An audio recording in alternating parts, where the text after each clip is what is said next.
South Asians from India, Pakistan, and Bangladesh are 6 times more likely to develop diabetes than Europeans.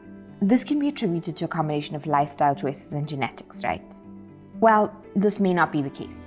Dr. Mubin Syed, a 56-year-old radiologist from Ohio, says part of the answer may actually lie in a history of famine. Why do South Asians have such a tendency to generate and store fat and not burn it off with low lean muscle mass? This all points to an adaptation to starvation. South Asians are starvation adapted due to having to survive at least 31 major famines, especially during the 18th and 19th centuries, along with chronic undernourishment. The famines in question came about as a result of British colonialism in the subcontinent. Dr. Syed says that starvation adaptation in one generation can lead to poorer health outcomes in the next few generations. Even surviving a single famine doubles the risk of diabetes and obesity in the next generation, even without a famine. The risk of cardiovascular disease increases by 2.7 times in the grandchildren. But what were the British colonial practices that led to such starvation? Let's take a look at 3 of the 31 famines.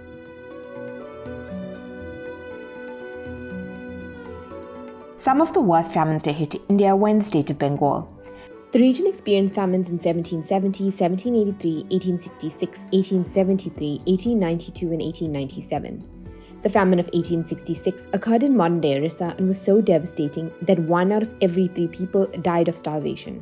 Famines increased with the arrival of British colonization because the British wiped out India's textile industry, leaving people with less income.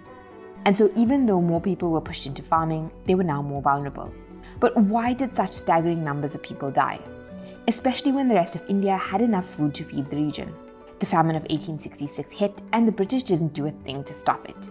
They believed that no intervention was the best intervention, and that this was nature's way of responding to overpopulation. They didn't regulate the skyrocketing price of grain. The governor, Cecil Beedon, initially even quashed private relief efforts, and at the same time exported 200 million tons of rice from India to Britain. The impacts were devastating.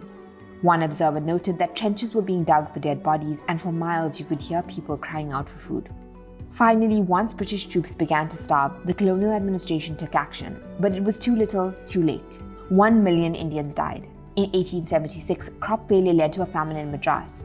While Indians were starving, Britain imported 320,000 tons of wheat from India, and initially did nothing to stop the famine. Lord Lytton, India's viceroy of the time, even held a banquet for 60,000 people in India to celebrate the coronation of Queen Victoria in Delhi. Toward the end, they provided some support, but between 5 and 6 million people reportedly died. A writer on the famine, Jaya Mohan, says that it exterminated half of the Dalit population. Then there was the Great Bengal Famine.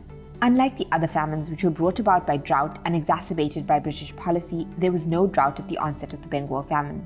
The Bengal Famine of 1943 was a direct result of failed policy. The British worsened a bad harvest year by restricting interstate trade and diverting supplies to soldiers. It got so bad that starving people threw themselves in front of trains and parents dumped their children into wells. An estimated 3 million people died.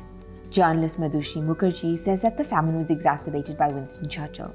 He continued to import rice, denying the viceroy's numerous requests for urgent aid, and has been quoted as saying, "I hate Indians, beastly people with a beastly religion. The famine was their own fault for breeding like rabbits."